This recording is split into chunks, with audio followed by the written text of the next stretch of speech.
Pedagang ini berjualan di atas lahan milik pribadi, tetapi malah diusir oleh Satpol PP dan Bupati.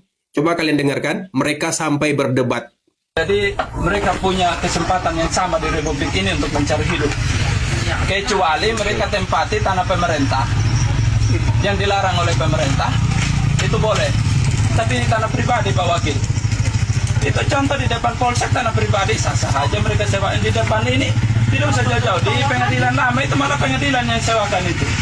Itu pemerintah juga yang sewakan itu, dan sah aja. Kalau pemerintah melarang masyarakat berdagang di mana saja ini, oh kacau nih negara ini. Jadi gini, kita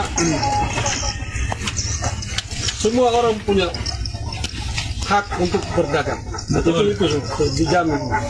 Tapi sekarang tempat ini satu dari segi tata ruang wilayah bukan tempat jualan di sini, Pak. Dari segi tata ruang wilayah, saya kira Bapak bisa paham apa maksud tata ruang. Jadi tata ruang wilayah ini bukan untuk jualan di sini. Yang kedua, sekarang begini sudah, Pak Wakil ini tahu RT RW Sumbertiga tidak jelas. Saya mau kasih kembalikan nanti. Itu di Todok Watu itu lahan hijau semua itu Pak Wakil. Kenapa ada pembangunan di situ? di mana itu? Di Ketuduk Watu. Itu perumahan semua itu. Betul. Itu lahan hijau semua itu.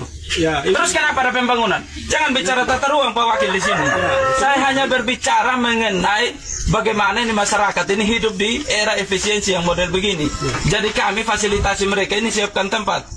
Jadi, nah kalau pemerintah berbicara RT RW, jelasin dulu RT RW-nya sudah jelas, zonanya sudah jelas belum? Saya rasa dia Kalangin belum jelas juga sumber tata RW-nya. Jadi Bapak harus paham juga, ada pasar yang kita sudah bangun. Betul, betul, jual di pasar. betul. Di sini Bapak, itu kembali kita berbicara hak. Masyarakat mau jualan di pasar silakan, mau sewa tanah di pinggir jalan silakan. Itu kembali kepada hak seseorang. Tidak bisa ada yang merebut haknya mereka. Nah kalau memang Bapak mau rebut haknya mereka, silakan menempuh jalur peradilan. Tempat ini dibangun di tanah lahan pribadi seseorang yang mereka sewa-nyewa berdasarkan MOU yang mereka pegang. Jadi kalau nanti Bapak mau gusur mereka, saya tidak larang. Yang penting ada putusan pengadilan.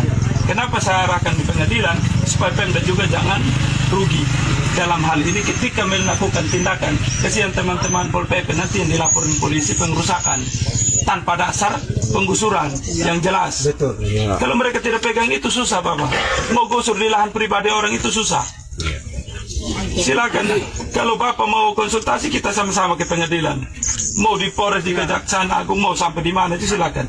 Apa betul kita menggusur orang sembarang atau harus berdasarkan putusan pengadilan? Ini kan begini Bapak. Tanah milik sendiri, dagangan modal sendiri. Pas sudah berdiri malah disuruh pergi. Ini kejadian di Kabupaten Sumba, NTT. Petugas Satpol PP didampingi oleh Bupati menertibkan sejumlah pedagang. Padahal mereka jualan di atas tanah milik pribadi.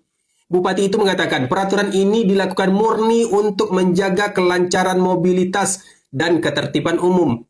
Betul-betul Bupati yang tidak punya hati nurani. Semua orang pasti merasa dirugikan jika lapak jualan mereka digusur. Apalagi lahan yang digunakan untuk mencari nafkah itu lahan pribadi, bukan tanah pemerintah. Sungguh miris. Dari kelanjutan video tadi, si pedagang tetap mengalah guys.